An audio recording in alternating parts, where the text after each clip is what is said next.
ముక్తవరం పార్థసారథి గారి గురించి చెప్పుకుంటే రచయితగా ఆయన కాంట్రిబ్యూషన్స్ మనం ఏం చెప్పుకోవచ్చు సార్? ఫ్యామిలీ ఉంటుంది, అందులో ఎక్కువ అన్హ్యాపీనెస్ ఉంటుంది. అది రాయడంలో ఈయనది సూపర్ స్పెషాలిటీ. ఈ పిఆర్ఓ పనులు చేసుకోవడం, వాళ్ళ దగ్గరికి వెళ్ళి వీడి దగ్గరికి వెళ్ళి నాకు అవార్డు ఇది ఈ సన్మానం కావాలని అనుకోవడం వల్ల ఆయన కొంచెం దూరంగా ఉన్నాడు. చలం రాసిన ముందు మాట యోగ్యతా పత్రాన్ని మొత్తం అప్పచెప్పేవాడిని. ఆ పట్టపగ్గాలని స్వేచ్ఛ లేదా విచ్చలవిడిగా అనిపించే శృంగారం, చలాన్ని కలిసి వాళ్ళ అమ్మ ఎవరో నర్తకి ఉంది, వాళ్ళ అక్కడ ఎవరైనా ఉండొచ్చు, వాళ్ళు తినదే మనకి పెడతారు.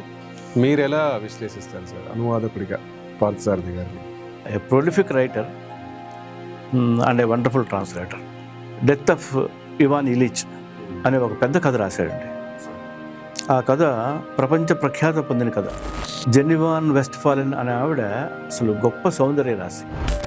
అప్పుడు కూడా ఆయన ఎంగెల్స్కి లెటర్ రాసేవాడు, ఇలా చిన్నవాడు చనిపోయాడు, నేను డబ్బులు అడగాలంటే మళ్ళీ సిగ్గేస్తుంది నాకు, కాసిన డబ్బులు పంపించు అని నిన్ను అడిగే కంటే నా వేళ్ళు విరగొట్టుకుంటే బాగుంటుందేమో అని రాశాడు ఆయన. ఫ్యామిలీ మ్యాన్ అయినా సరే ఆయన ఎప్పుడు ఎక్కువగా ఇంటి పట్టునే ఉండి చదువుకొని రాసుకోవాలంటే ఇంట్లో ఉండాలి కదా. రిజర్వ్ బ్యాంక్ ఉద్యోగం అంటే పెద్ద బాధ్యత. అంత ఉద్యోగం చేస్తూ సొంతంగా నవలలు కథలు రాస్తూ ఈ ఫారెన్వి అన్ని అనువాదాలు చేస్తూ పిల్లల ద్వారా కమ్యూనిజం అంటే ఏమిటి అనే ఒక చిన్న బుక్ జర్మన్లో ఉంటుంది, అది ఇంగ్లీష్ నుంచి నేను ట్రాన్స్లేట్ చేశాడు. పిల్లలకి కూడా కమ్యూనిజం అంటే ఏంటో చెప్పాలి అనే కమిట్మెంట్తో చేసిన అనువాదం అది. అమెరికా చేసే దుర్మార్గాలు ప్రపంచవ్యాప్తంగా వాళ్ళు అగ్రెసివ్గా ఉండి వాళ్ళ లాభాల కోసం, వాళ్ళ ప్రయోజనాల కోసం, వ్యాపారం కోసం యుద్ధాలు చేయడం, వ్యాపారాలు చేసి లాభాలు మూట కట్టుకొని బిల్డింగులు కట్టుకొని ఇంత దరిద్రంగా బతకపోతే ఈ తెలుగు లిటరేచర్ వరకు ఈ సమాజంలో ఒక తండ్రి లాంటి పాత్ర పోషించిన వాడు పార్థసారథి గారు. I think his contribution is for ever.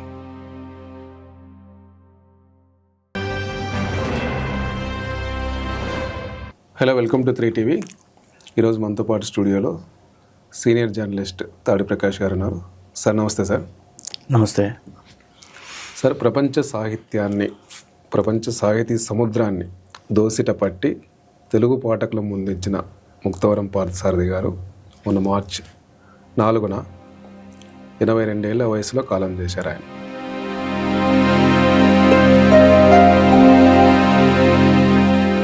ముక్తవరం Parthasarathi గారి గురించి చెప్పుకుంటే రచయితగా ఆయన కాంట్రిబ్యూషన్స్ మనం ఏం చెప్పుకోవచ్చు సార్? ఒక మంచి తెలుగు రచయితగా ఆయనకు ఒక విశిష్టమైన స్థానం ఉంది. Okay sir. ఆయన బాగా పాపులర్ అయ్యాడా కాదా అనేది పక్కన పెడితే ఆయన 10 నవలలు రాశాడు, చాలా కథలు రాశాడు. అవును. ఆయన కథా సంకలనం మిణుగురులు. ఆయన రాసిన 10 నవలల్లో ముఖ్యంగా మ్యాగ్నమ్ ఓపస్ లాంటిది శూన్యం, రంగుల వల ఇంకో నవల కూడా ఈ విమర్శకులకి రచయితలకి బాగా నచ్చాయి. వాస్తవానికి 4-5 ఏళ్ల క్రితం నేను ఆయన ఇంటికి వెళ్ళి సార్ ఒక 5-6 గంటల సేపు ఆయనతో మాట్లాడి ఆయన ఇంటర్వ్యూ చేశాను, రాశాను. ఆంధ్రజ్యోతిలో కూడా వచ్చింది మీరు రాసింది. అది నివాళిగా రాసిన వ్యాసం అది. అవును సార్. ఆయనతో మాట్లాడడం చాలా బాగుంటుంది. కాఫ్కా అనే గొప్ప రచయిత ఒకసారి ఏమన్నాడంటే ఐఎమ్ నథింగ్ బట్ లిటరేచర్ అన్నాడు. అది ముక్తవరం పార్థసారథి గారికి పూర్తిగా వర్తిస్తుంది. పూర్తిగా పుస్తకాల మనిషి. ఆయనకి జీవితంలో నేను అనుకునే దాని ప్రకారం 2 పనులు పెట్టుకున్నాడు. 1 చదువుకోవడం, 2 రాయడం, లేదా వాటి గురించి ఆలోచించడం. ఏం రాయాలి, ఏమిటి అని, ఏ బుక్ చదువుకోవాలి, అలా. ముక్తవరం పుస్తక సారథి అనలేము సార్. ఆ విషయంలో ఆయన కమిట్మెంట్ చాలా గొప్పదని నాకు అనిపించింది. జనరల్గా బయట సమావేశాలకి, సభలకి సన్మానాలకి వచ్చే మనిషి కాదు. ఓకే. బాగా మాట్లాడతాడు, చాలా ఫ్రెండ్లీగా ఉంటాడు, ఆ, మంచి స్నేహితుడు, మనుషుల్ని ప్రేమించే మనిషి. అయినప్పటికీ తను ఏ పని చేయాలో సార్ గట్టిగా ఒక నిర్ణయం ఉన్నవాడు. మనం కంట్రిబ్యూట్ చేయాలి తెలుగు లిటరేచర్కి, సార్. మనం రాయాలి, చదువుకోవాలి అనే పని మీదే ఉన్నాడు. జీవితాంతం ఆ పని మీదే ఉన్నాడు. ఓకే. అయితే ఆ తరానికి, అంటే ఆయన 82 ఏళ్ళకి చనిపోయాడు కనుక, అంటే 50s 1950 తరానికి ఒక గొప్ప అడ్వాంటేజ్ ఉందండి. ఏంటి సార్ అది? అప్పటికి ఈ ఇంత కమ్యూనికేషన్ లేదు, టీవీలు లేవు, అవును. ఆ రేడియో కూడా చాలా విషాదంగా ఉండేది అప్పటికి. అంటే అంత ఎంటర్టైన్మెంట్ ఇచ్చేంత రేడియో కాదు, అవును. తక్కువ న్యూస్ పేపర్స్. కనుక పాస్ట్ టైం ఏంటి ఎవరికైనా సరే, పార్థసారథి గారికైనా మరొక రచయిత కవికైనా వాళ్ళకున్న పాస్ట్ టైము పుస్తకాలే, ఓకే, కొన్ని సినిమాలు. కనుక అప్పటి జనరేషన్ చాలా బాగా చదువుకుంది అనుకుంటున్నా. అంటే ఫర్ ఎగ్జాంపుల్ చాసో గారు, కాళీపట్నం రామారావు, సార్, రాచకొండ విశ్వనాథ శాస్త్రి, ఇక్కడ ఒట్టికోట ఆళ్వార్ స్వామి, నెల్లూరు కేశవ స్వామి, ముక్తవరం పార్థసారథి, ఇలాంటి వాళ్ళందరూ గొప్ప చదువరులుగా ఉన్నారు. అంటే మంచి సాహిత్యాన్ని చాలా శ్రద్ధగా చదువుకున్నారు, ఏదో ఆషామాషిగా కాకుండా. సార్, వాళ్ళలో ఈయనకున్న స్పెషాలిటీ ఏంటంటే ఈయన ప్రొడక్షన్ ఎక్కువ, రాయడం, చాలా రాయటం, ఇంకా మొండిగా రాయటం అనమాట. అది ఆయనలో విశిష్టత. ఈయన థీమ్ కూడా ఏమిటంటే ఫ్యామిలీ ఉంటుంది, అందులో ఎక్కువ అన్హ్యాపీనెస్ ఉంటుంది, జనరల్గా రాసే బాధ ఉంటుంది, కన్నీళ్ళు ఉంటాయి, ఓటమి, వేదన. అది రాయడంలో ఈయన అది సూపర్ స్పెషాలిటీ. అంటే ఈయన నిరాశావాద అనిపించేంతగా ఆ చేదు వాస్తవాన్ని అంతే కటువుగా, అంతే గట్టిగా రాస్తాడు ఆయన. ఓకే. అంటే జీవిత వాస్తవాన్ని దగ్గర ఆయన రాజీ పడ్డు. ఆయన పూర్తిగా ఆశావాది, ఈ సమాజం మారాలని కోరుకునేవాడు, ప్రజలంతా సుఖశాంతితో ఉండాలని ఆశించేవాడు. కానీ ఈ నిజాన్ని మాత్రం ఎప్పుడు ఆయన దాయలేదు, ఓపెన్గా రాశాడు. ఆయన మిణుగురు కథా సంకలనం నిజంగా చదవాలి. ఓకే. రంగుల వల శూన్యం కాకుండా ఆయన పర్ఫెక్ట్ 27 అని, నువ్వు నేను చిన్నారావు అని, కించిత్ విషాదం అని, అలాంటి కొన్ని మంచి నవలు రాశాడు ఆయన. ఓకే. రాశాడు. ఆయన నవలన్నీ పబ్లిష్ అయినాయి, పబ్లిష్ చేశారు. రచయితగా ఆయన చాలా గొప్ప విజయం సాధించాడు. అయితే ఏంటంటే ఈ పిఆర్ఓ పనులు చేసుకోవడం, వాళ్ళ దగ్గరికి వెళ్ళి వీళ్ళ దగ్గరికి వెళ్ళి నాకు అవార్డు, ఇది ఈ సన్మానం కావాలని అనుకోవడం వల్ల ఆయన కొంచెం దూరంగా ఉన్నాడు. ఈ రెగ్యులర్ సమాజం ఉంటుంది కదా, ఈ పిఆర్ఓలకి దూరంగా ఉండి ఆయన బాగా చదువుకున్నాడు. ఓకే. అందుకని గొప్ప లిటరరీ ఫిగర్ అనే పేరు ఆయనకు రాలేదు. చాలామందికి అనవసరంగా వచ్చిన పేరు పార్థసారథి గారికి రాలేదు. ఓకే. అయితే ఈయనలో ఉన్న ప్రత్యేకత మనం మెచ్చుకోవాల్సిందంటే ఈయన అసలు దాన్ని పట్టించుకోలేదు. అది గ్రేట్. అయ్యో నాకు ఈ అవార్డు రాలేదే, నాకు సన్మానం జరగలేదే అని ఆయన ఎప్పుడు దిగులు పడలేదు, గుర్తించలేదే. మన పని వేరు, ఆ పని వేరు అని ఆ రెండింటి మధ్య ఒక క్లియర్ డిమార్కేషన్ ఉన్నవాడు పార్థసారథి గారు. ఓకే. అక్కడ ఆయన మీద చాలా గౌరవము, ప్రేమ కలుగుతుంది. మొదటి నుంచి చదువుకోవడంలో భాగంగా ఈయన ఒక 17 ఏళ్ల వయసులోనే చలం రాసిన మైదానం చదువుకున్నాడు. ఓకే. నిజంగా మైదానం మొదటిసారి ఎవరు చదివినా కొంచెం షాకింగ్గా ఉంటుంది. నిజంగా 17 ఏళ్ల వయసు వాళ్ళు చదివితే కనుక చాలా గందరగోళం ఉంటుంది. అందులో ఉన్న ఆ తీవ్రమైన ప్రేమ, ఆ పట్టపగలని స్వేచ్ఛ, లేదా విచ్చలవిడిగా అనిపించే శృంగారం, అవన్నీ కూడా మనల్ని, అంటే అప్పటి వరకు లేదు, పెద్ద బ్రేక్ అది తెలుగు లిటరేచర్లో. చలం అనేవాడు చాలా పెద్ద బ్రేక్, పెద్ద తిరుగుబాటు, ఓ చిన్న సైజు విప్లవం కూడా. కనుక చదివి పార్థసారథి గారు ఎంత మొండోడంటే అయినా మద్రాసు వెళ్ళాడు ఆయన కలవడానికి. అప్పుడు ఆయన దగ్గర డబ్బులు లేవు. ఓ 20 రూపాయలు సంపాదించి ఎక్కడో చోట ఓకే. అప్పుడు 16 రూపాయలు మద్రాసు ట్రైన్ టికెట్ కొని ఆయన తిరువణామలై వెళ్ళి చలాన్ని కలిసి వాళ్ళ అమ్మాయి నర్తకి ఉంది, వాళ్ళ అక్కడ ఎవరైనా ఉండొచ్చు, వాళ్ళు తినదే మనకి పెడతారు, వాళ్ళది పేదరికమే. ఆయనతో మాట్లాడాడు. అంటే అంత తపన ఉన్నవాడు ముక్తవరం గారు. ఇప్పుడు 17 ఏళ్ళ కుర్రోడు ఎలా వెళ్తాడు మద్రాసు ఒక చిన్న నవల చదివి? అంటే అంత అంబిషస్, అంత సీరియస్నెస్ ఉంది ట్రూ లిటరేచర్ పట్ల. ఓకే. అంత ప్రేమ ఉన్న మనిషి. అక్కడి నుంచి వచ్చి చలము మిగిలిన ముఖ్యంగా ఆయన శశిరేఖ చదవమని చెప్తాడు. అందరూ మైదానం అంటారు, కానీ శశిరేఖ చదవండి, అరుణ, అలా ఇతర హంపి కన్యలు ఇలాంటివన్నీ చదవాలి అని అంటాడు. యాక్చువల్గా చలం వల్ల ఇన్స్పైర్ అయిన వాడు రచయిత అని మనం చెప్పుకుంటే బాగుంటుంది. ఆయన ఆనందిస్తాడు కూడా ఆ మాటకి. చలం అంటే చాలా గౌరవం. ఆయన దారిలోకి ఈయన వెళ్ళకపోయినప్పటికీ, రచనల్లో కానీ ఆచరణలో కానీ ఈయన జీవితం వేరైనప్పటికీ, ఈయన నమ్మింది వేరైనప్పటికీ చలం చూపించిన దారి అంటమే. నాతో ఆయన ఏం చెప్పాడంటే, ముక్తవరం పార్థసారథి గారు ఆ ఇంటర్వ్యూలో, ఆ రోజుల్లో నేను మహాప్రస్థానంకి చలం రాసిన ముందు మాట యోగ్యతా పత్రాన్ని మొత్తం అప్పచెప్పేవాడిని. మహాప్రస్థానం ఎలాగో అప్పచెప్పేవాడిని, అది పోయిటరీ కనుక, కానీ ఈ వచనం అంతా కూడా అప్పచెప్పేవాడిని. నాకు ఆ ముందు మాట యోగ్యతా పత్రం అంత ఇష్టం అన్నాడు.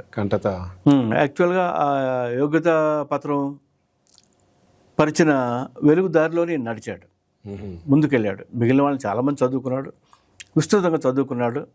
కానీ మొదట ఆ ఊపు ఇచ్చినవాడు, అంటే చలం రాసినట్టుగా ఆ వెలుగుకి కళ్ళు తెరిచినవాడు మాత్రం చలంగారే.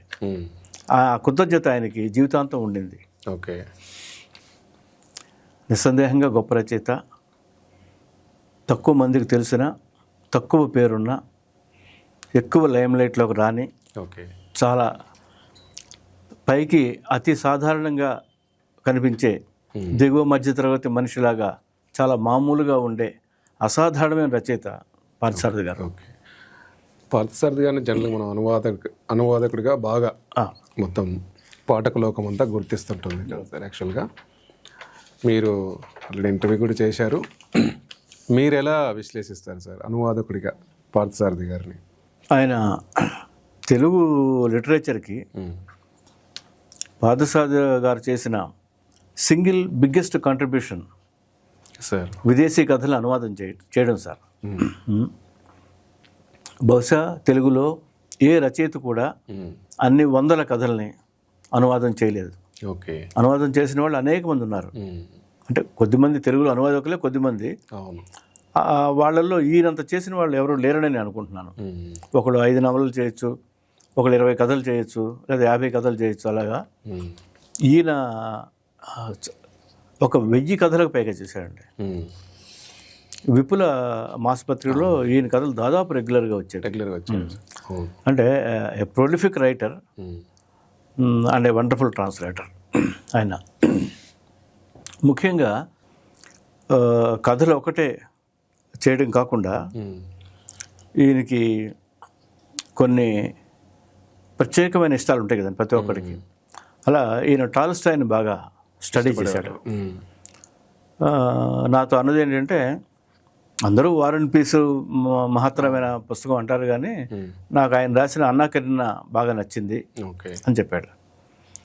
అలాగే టాల్స్టాయ్ 1886లో డెత్ ఆఫ్ ఇవాన్ ఇలిచ్ అనే ఒక పెద్ద కథ రాశాడండి సార్. ఆ కథ ప్రపంచ ప్రఖ్యాత పొందిన కథ, అన్ని భాషల్లోకి ట్రాన్స్లేట్ అయింది, ఊపింది లోకాన్ని ఆ కథ. ఆ కథని ఈయన మరణోపనిషత్ అని ట్రాన్స్లేట్ చేశాడు. దానికి ఒక రకమైన మనస్తత్వం ఉండాలి. కథ చదివాము, ఇంగ్లీష్లో చదివాడు, బాగుంది, కానీ అది తెలుగు చేయడం మామూలు విషయం కాదు. టాల్స్టాయ్ ఏనాటి పాత ఇంగ్లీషు, అంత ఏమీ అది మోడర్న్ ఇంగ్లీష్ లాగా పరిగెట్టదు అది కొంత. కానీ ఆయన రైటింగ్ స్టైల్ వల్ల, ఆ సృజనాత్మకమైన బ్యూటీ వల్ల బాగుంటుంది అది. పైగా వాస్తవాన్ని చెప్పడంలో ఆయన ప్రత్యేకత వల్ల బాగుంటుంది. కానీ దాన్ని ట్రాన్స్లేట్ చేయడం వల్ల. అలాగే టాల్స్టాయ్ చివరి నవల, ఆఖరి నవల ఏంటంటే హాజీ మురాద్. చాలా ఒక అద్భుతమైన జానపద కథ లాంటిది. హాజీ మురాద్ను కూడా పార్థసారథి గారు ట్రాన్స్లేట్ చేశారు. అలాగే Tolstoy how much land does a man need అని ఒక కథ రాశాడు. మనిషికి ఎంత చోటు కావాలి అనేదాన్ని. అది ట్రాన్స్లేట్ చేయలేదు కానీ ఇలా టాల్స్టాయ్ చాలా చేశాడు. కానీ అందులో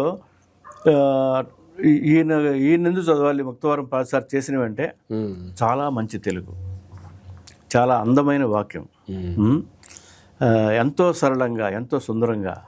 అంటే తెలుగు కథ చదువుతున్నామా అనిపించేంతగా టాల్స్టాయ్ కథ మనతో చదివించగల శక్తిమంతుడైన. అక్కడ మనకి ద ఇంపార్టెన్స్ ఆఫ్ ముక్తవరం పార్థసారథి అనేది తెలుస్తుంది. ఇంకా ఆయన చాలా వరుసపెట్టి ట్రాన్స్లేట్ చేశాడు, బోల్డ్ అంత వెరైటీ చేశాడు. అవి ఏమిటంటే జాక్ లండన్ ఉంది అమెరికన్ రైటరు, చాలా పెద్ద సూపర్ హిట్ నవల ఐరన్ హీల్. దాన్ని తెలుగులో ఒక 4 ట్రాన్స్లేట్ చేస్తుంటారు.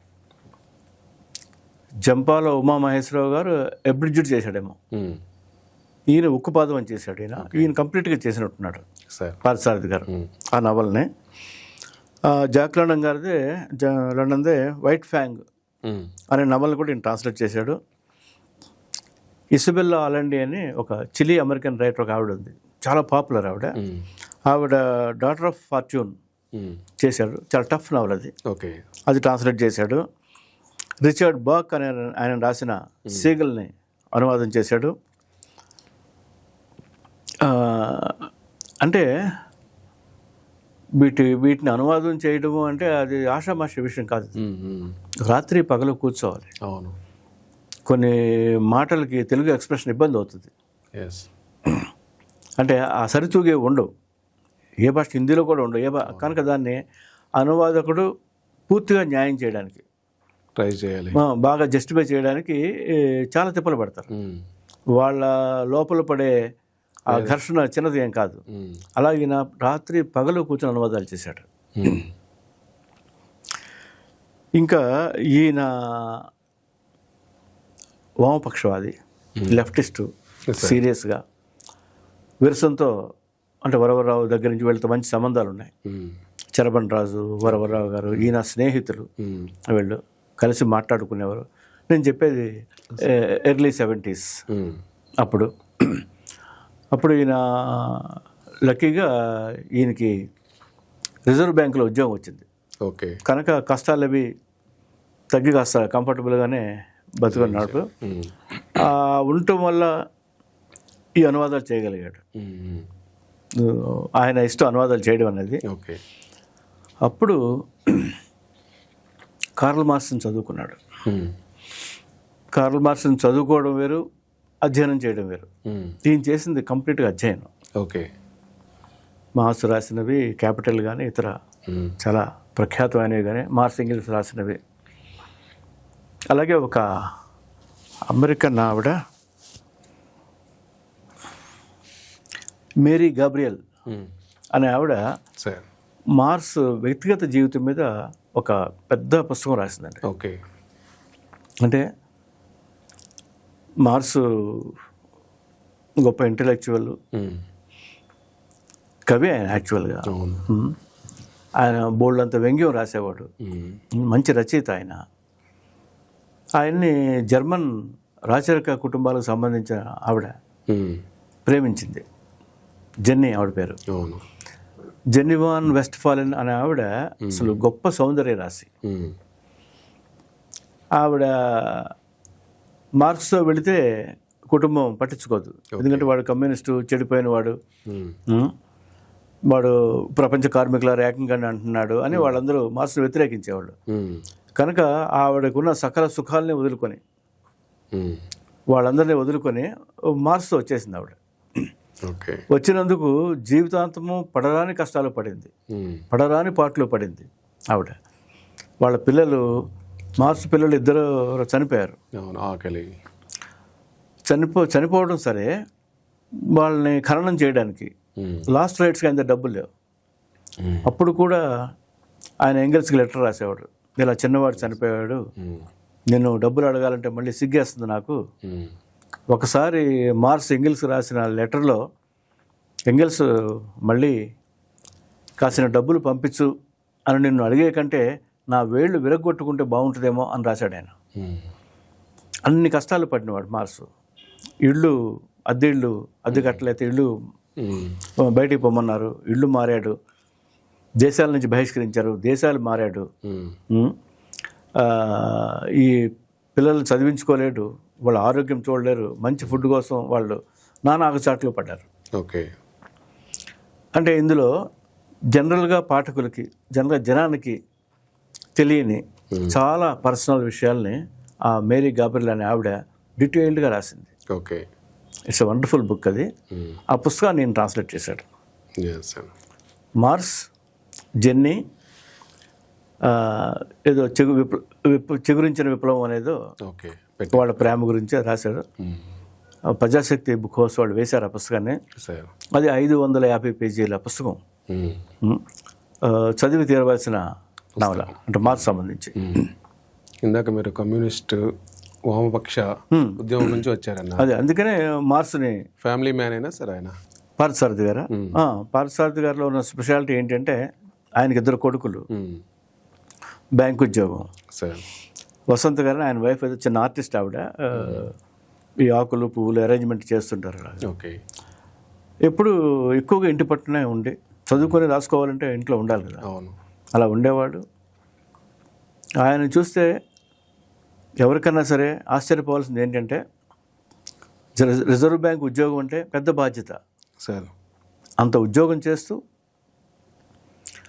సొంతంగా నవలలు కథలు రాస్తూ ఈ ఫారెన్వి అన్ని అనువాదాలు చేస్తూ మళ్ళీ రెగ్యులర్గా చదువుకుంటూ, అది ఇట్స్ ఎ గ్రేట్ ఫీట్.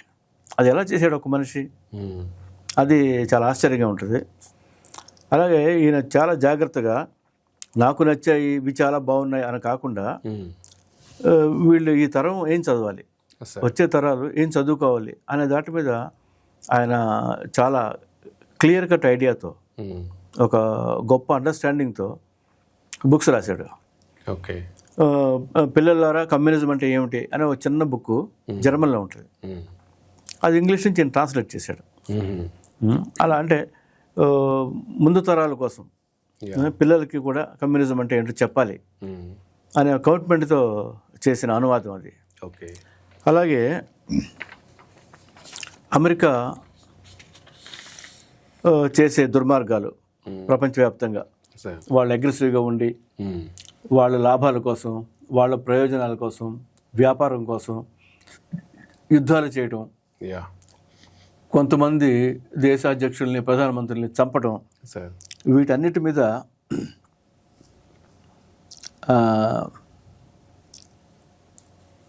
దుష్టరాజ్యం అని ఒక అమెరికన్ రైటర్ రాసిన పుస్తకం ఉంది. ఓకే. ఈ ప్రపంచంలో అన్ని ఆఫ్రికాలో కానీ, ఏషియాలో కానీ, ఇతర దేశాల్లో కానీ ఏం చేసింది అమెరికా అంటే తన స్వార్థం కోసం ఎన్ని దుర్మార్గాలు చేసింది, ఎంత నెత్తురు పారించింది అనేది రాస్తే ఆ బుక్ ఈయన ట్రాన్స్లేట్ చేశాడు. ఓకే. అది చామ్స్కీనా సార్? చామ్స్కీ కాదు, వేరే వాళ్ళ. దాని పేరు ఈయన దుష్టరాజ్యం అని ట్రాన్స్లేట్ చేశాడు.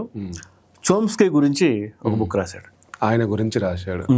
చోమ్స్కీ కంట్రిబ్యూషన్ ఏంటి, ఓకే, ఆయన ఎంత గొప్ప ఇంటలెక్చువల్, ఆయన రాసింది ఏంటి, ఆయన ఎలా అర్థం చేసుకున్నాడు ఈ లోకాన్ని ఏంటి అని చెప్పాడు. ఎంత క్లారిటీ ఉంది చోమ్స్కీకి అని ఆయన గురించి రాశాడు. అలాగే బాల్జాక్ అనే ఒక గొప్ప రచయిత ఉండేవాడు. ఆయన పాతకాలం వాడే, టాల్స్టాయ్ లాగా. అంటే విప్లవాలు వచ్చి అప్పటికి ఇంకా అలా ఏం కాకముందే ఉన్నవాడు. అయితే ఆయన రాజ్యానికి, రాజులకి అనుకూలుడు. ఓకే.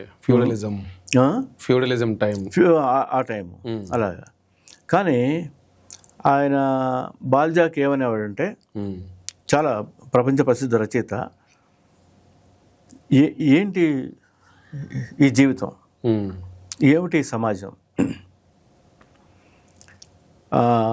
మనుషులను, ప్రకృతినో, పువ్వులను, గాలినో ప్రేమించకుండా నువ్వు వస్తువులను ప్రేమించి వ్యాపారాలు చేసి లాభాలు మూట కట్టుకొని బిల్డింగులు కట్టుకొని ఇంత దరిద్రంగా బతకపోతే ఈ లాభాల కోసం నువ్వు ఏమన్నా మాట్లాడావు, ప్రశ్నించావు అంటే నువ్వు దేవుణ్ణి ధిక్కరించావు, దైవ ధిక్కారం, లేదా నువ్వు ప్రభుత్వాన్ని ప్రశ్నిస్తున్నావు అని చెప్పి నిన్ను ద్రోహిగా ముద్ర వేసి జైళ్ళల్లో పెట్టడం ఆ కాలం నుంచి ఉన్నదే.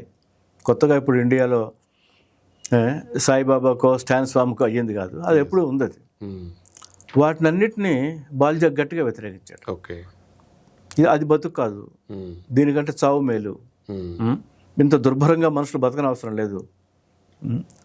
ఎవడో ఒకడు మనల్ని ప్రతిసారి మనల్ని చూస్తూ మన మీద నిఘా పెట్టి మనల్ని అవమానించి మనల్ని కొట్టి మనల్ని జైళ్ళల్లో పెట్టే వాళ్ళు మనకు అవసరం లేదు అనే రాశాడు బాల్జాక్. ఆ మేరకు బాల్జాక్ చాలా ప్రోగ్రెస్.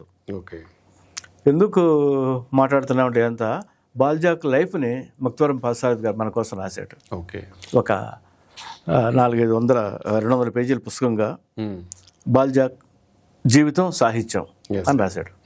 ఇది చాలా మంచి కంట్రిబ్యూషన్. అంటే ఈ మన సమాజానికి, అంటే మనంత బ్యాక్వర్డ్ సమాజానికి, చదువు తక్కువ ఉన్న సమాజానికి ఏం కావాలి అనే దాని మీద పార్సారథి ఉన్న ఆయనకున్న క్లారిటీ చాలా గొప్పది. ఇవి చదివితే బాగుంటుందని. ఓకే, నేను ఆయనతో మాట్లాడుతున్నప్పుడు మనకి ఎలాంటి ఫీల్ వస్తుందంటే జనరల్ విషయాలు అలాంటి పెద్దగా ఆయన మాట్లాడడం ప్రిఫర్ చేయడు, ఎక్కువ లిటరేచరే మాట్లాడతాడు. అంటే ఉదాహరణకి ఆయనలో ఉన్న బ్యూటీ ఏంటంటే, ఆయన మా అన్న ఆర్టిస్ట్ మోహన్కి ఫ్రెండ్. నేను పార్సారథి గారిని అడిగా, సార్ మోహన్ మీకు బాగా ఫ్రెండ్ కదా, మోహన్ ఆర్ట్ గురించి, కార్టూన్లు బొమ్మలు వాటి గురించి మీరేమంటారు అన్నా. అంటే ఆయన చాలా మామూలుగా I'm blind to art and deaf to music అండి అన్నాడు. అంత స్ట్రైట్గా మాట్లాడతాడు. అలా ప్రతి దాని మీద ఖచ్చితమైన అభిప్రాయాలు ఉన్నాయి, ఎక్కడ రాజీ పడ్డు, చాలా క్లారిటీతో ఉంటాడు, అంతే స్పష్టంగా మాట్లాడతాడు. ఈ సమాజాన్ని చూసి చదువు లేదే అని దిగులు పడతాడు. ట్రాన్స్లేటర్గా ఆయన ఇచ్చిన ఆయన కంట్రిబ్యూషన్ మాత్రం అసలు వెల కట్టలేనిది. అది మనం ఏంటంటే మనకు మామూలుగా అయ్యో ఆయన చనిపోయాడు, అయ్యో పెద్దవాడు వెళ్ళిపోయాడు అని రాయడం మనకు అలవాటు. ఆయన 82 ఏళ్ల సంపూర్ణమైన జీవితం గడిపాడు. ఉన్నంతకాలం అద్భుతంగా చదువుకున్నాడు, గొప్ప రచనలు చేశాడు, గొప్ప అనువాదాలు చేశాడు. ఆయన సంపూర్ణమైన జీవితం గడిపాడు. మనం ఇంటర్నేషనల్ లిటరేచరు అంతగా చదువుకొని ఉండం, అది అందరికీ సాధ్యం కాదు. అనేక ఆర్థికమైన కారణాలు ఉంటాయి, మన ఉద్యోగాలు, బతుకులు, మిడిల్ క్లాస్ నాన్సెన్స్ అంతా ఉంటుంది మనకి. కానీ తెలుగులో మనకి అవైలబుల్గా ఉన్న పార్థసారథి గారి రచనలు, అనువాదాలు 70 పుస్తకాలు ఉన్నాయి. ప్రజాశక్తి, విశాలాంధ్ర, హెచ్బిటి, నవోదయ, అన్ని ఇతర పీకాక్ వాళ్ళు అందరూ ఈయన పుస్తకాలు వేశారు. అందరు పుస్తకాలు అవైలబుల్గా ఉన్నాయి. అయితే వాటి గురించి సాహిత్య పేజీల్లోనో, జనరల్గా ఇతర పేజీల్లోనో, డైలీ పేపర్స్లో వ్యాసాలు రావటం, ఆయన ఇంటర్వ్యూలు రావటం జరగలేదు. ఆయనకి ఇంట్రెస్ట్ లేదు, ఆయనగా ఇనిషియేటివ్ తీసుకోడు. మన వాళ్ళు కూడా వెళ్ళి ఆయన చేయలేం. అందుకనే విస్తృతంగా జనంలోకి ఆయన రచనలు వెళ్ళలేదేమో అని అనుకుంటున్నాను. చదివిన కొద్దిమంది మాత్రం చాలా ఇన్స్పైర్ అయ్యారు. నేను ఫీల్ అయ్యేది, ఎలా చూడాలి ముక్తవరం పార్థసారథి అనే ఒక రచయితని ఎలా చూడాలి అనుకున్నప్పుడు, ఆయన మొత్తం జీవితాన్ని చూసినప్పుడు ఆయన ఒక ఆదర్శం అని అనుకుంటా. ఒక ఐడియల్ అని దేని అంటాం? పార్థసారథి లాంటి వాళ్ళని అంటాం. చలాన్ని మీకు నచ్చినా నచ్చకపోయినా ఆయన ఒక ఐడియల్గా ఎందుకు వెలిగాడంటే ఆయన స్త్రీ స్వేచ్ఛ అనే దాని గురించి నమ్మి జీవితాంతం పోరాడాడు. చివరి రోజుల్లో ఆయన ఏం మాట్లాడినా ఓకే, విస్తృతంగా రాశాడు. అవును, రాసేది ఏదో గొప్ప వాక్యం అయింది. Very electrifying sentences ఆయనవి. 90 ఏళ్ళు అయిందేమో తర్వాత కూడా, సార్ 90 ఏళ్ళ తర్వాత కూడా శ్రీశ్రీ మహాప్రస్థానం రాసిన ముందు మాట గురించే మనం ఎక్కువ ప్రస్తావించుకుంటూ ఉంటాం. అవును, అంత ఇంపాక్ట్ ఉన్న రైటర్ చలం. అవును, కనుక చలం అందులో ఆదర్శం. ఆయన చదువుకున్నాడు, బాగా చదువుకున్నవాడుగా రాయగలడు కదా. ఈయన అలాగే ఈయన కూడా పార్థసారథి జీవితం కూడా ఒక ఆదర్శవంతమైన జీవితం. ఓకే, మనం ఆయన్ని ఇమిటేట్ చేయాలి, ఆయన్ని కాపీ కొట్టాలి, ఆయనలాగా ఉండడానికి ప్రయత్నించాలి. అంటే ఆయనలాగా చదువుకోవడానికి ఉండడం అంటే ఉండడం అంటే ఇంకోటి నిరాడంబరంగా ఉంటాం. ఆయన పిచ్చి చొక్కా ప్యాంట్ వేసుకునేవాడు అంతే. ఆయన చాలా మంచి బట్టలు వేసుకోగల స్థితిమంతుడు. 2 అబ్బాయిలు అమెరికాలో సెటిల్ అయ్యారు. ఆయనకి ఎలాంటి లోటు లేదు. కనుక ఆయన టైం అంతా ఈ 2 పనులకి వెచ్చించాడు. It's an ideal. ఒకవేళ మనం ఇప్పుడు ఆయన అనువాదాలు తెలుగు పాఠక లోకానికి ఎలాంటి హెల్ప్ చేశాయంటే ఏమని చెప్పొచ్చు సార్ మనం జనరల్గా? అంటే చాలా మందిని పరిచయం చేసినట్టే కదా, మార్క్స్ దగ్గర నుంచి చాలా గొప్ప గొప్ప రచయితల కథలు అన్నీ కూడా పరిచయం చేయడం అనేది మామూలు విషయం కాదు. అంటే మామూలుగా ఒక డిగ్రీ సిలబస్, ఒక పీజీ పోస్ట్ గ్రాడ్యుయేషన్ సిలబస్ ఇవ్వని జ్ఞానాన్ని ఈయన పుస్తకాలు ఇస్తే సార్ డెఫినెట్గా. ఎందుకంటే ఈయన ఒకటి కాదు 100 రకాల ట్రాన్స్లేషన్ చేశాడు. అవి జర్మన్ కథలైనా, రష్యన్ నవలైనా, మరొక భాషకు సంబంధించినవైనా, అమెరికన్ నవలైనా మంచివి. అంటే ఆయన సెలెక్టెడ్ ఆణిముత్యాలు లాంటి వాటినే ఆయన ట్రాన్స్లేట్ చేసి మనకు అందించాడు. ఇప్పుడు మనం అదృష్టం అని అంటూ ఉంటాం, నమ్మినా నమ్మకపోయినా. అలాంటి బుక్స్ మనకి అవైలబుల్గా ఉన్నాయి. మనం చాలా అదృష్టవంతులం. ఓకే, మనం వాటిని చదువుకోకుండా ఈ పిచ్చి తెలుగు సినిమాలు చూస్తున్నాం, మనమే దురదృష్టవంతులం. ఆయన చాప్లిన్ గురించి చాలా బాగా మాట్లాడతాడు. చాప్లిన్ లైఫ్ అన్నీ చదువుకున్నాడు, చాప్లిన్ సినిమాలన్నీ చూశాడు. చాలా గొప్ప జ్ఞానంతో ఉన్న మనిషి. ఆయనతో మాట్లాడాము అంటే మనం ఒక జ్ఞాన సముద్రాన్ని ఈదేమని అనుకోండి, అంత బాగుంటుంది. అంటే ఒక rarest of the rare personalities Parthasarathi గారు. అంటే జనరల్గా మధ్యతరగతి ఆ కుటుంబాల్లో తండ్రులు చాలా పెద్ద రోల్ ప్లే చేస్తారు పిల్లల జీవితాల్లో. ఫలానా చదువుకో అని చెప్పడం కానీ, ఫలానాది మనకు అవసరమని, ఫలానాది మంచిదని చెప్పడంలో కానీ. అలాంటి ఈ తెలుగు లిటరేచర్ వరకు ఈ సమాజంలో ఒక తండ్రి లాంటి పాత్ర పోషించిన వాడు పార్థసారథి గారు. I think his contribution is for ever. ఇంకొక 25 ఏళ్ళ తర్వాతైనా 50 ఏళ్ళ తర్వాతైనా ఈ పుస్తకాల రెలవెన్స్ మాత్రం పోదు. చాలా మంచి విషయాలు చెప్పారు సార్ పార్థసారథి గారి గురించి. Thank you sir, thank you so much.